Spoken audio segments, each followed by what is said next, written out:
Hey, Elite Nation, blatant ripoff from Clint Darvin. But anyway, just finished a training session for Worlds, about 14 weeks out, and just kind of wanted to talk about a few things that I'm working on. So, I'm working on a lot. Basically, I've kind of decided I'm going to do 2 back workouts per week, one for my bench to teach how to just get the shoulders down and spend about an hour cueing that, and then biceps training, which is something powerlifters rarely do, but for a raw bench I think I really need to build up my biceps, believe it or not. Then of course there's all the west side assistance work that needs to happen, so basically and I'm putting extra squatting and front squatting in, and I'm hitting good mornings every single time I train squats. And so basically I'm doing about 300% of what my regular training volume would be. The other thing I'm doing is I'm eating a lot cleaner. You'll notice I'm down to maybe like 2 chins instead of 6. Okay, so I'm sure fake Tom Lane's gonna have something to say about that, but anyway. I have to do that because I simply need more clean food going in to actually keep the workout intensity up there.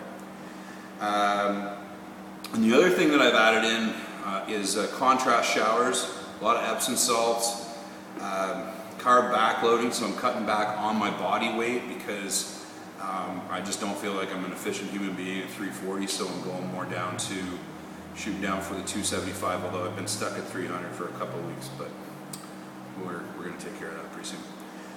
So yeah, training wise, and a couple really cool things that I've noticed. So for anybody that has a hard time staying tight and arched in the bench, one is, you know, and this is all stuff that Louis Simmons has been saying for years, but it bears repeating, to bang off like the lat pull downs. The trick with the lat pull downs is lighten up on the weight and really focus in on this portion of the movement. This is where it's going to carry over into staying tight in the bench. For deadlifts, pulling the slack out of the bar is something that I'm getting really good at, and it's probably going to be the difference maker with getting me over 800 pounds. In the squat, I'm doing 2 things. There's always been this debate between west side, box squats, good mornings, big posterior chain, and Chico, tons of front squats, tons of back squats, more of an Olympic style training method. So I'm just going to do both. Because, you know, I've got no life.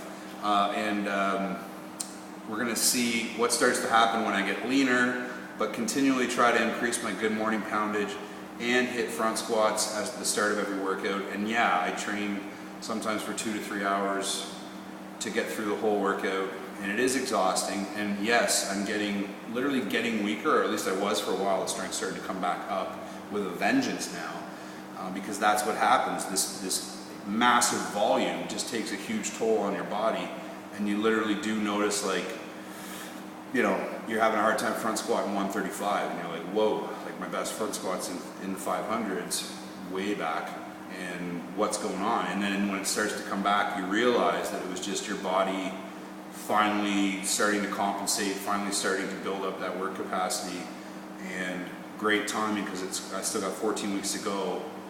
And so yeah, long story short, you know, just keep reading the blog if you're interested in the actual specifics of my training, and if you're not, well, you're probably not watching. So I guess that's all I got to say today. All right, thanks very much.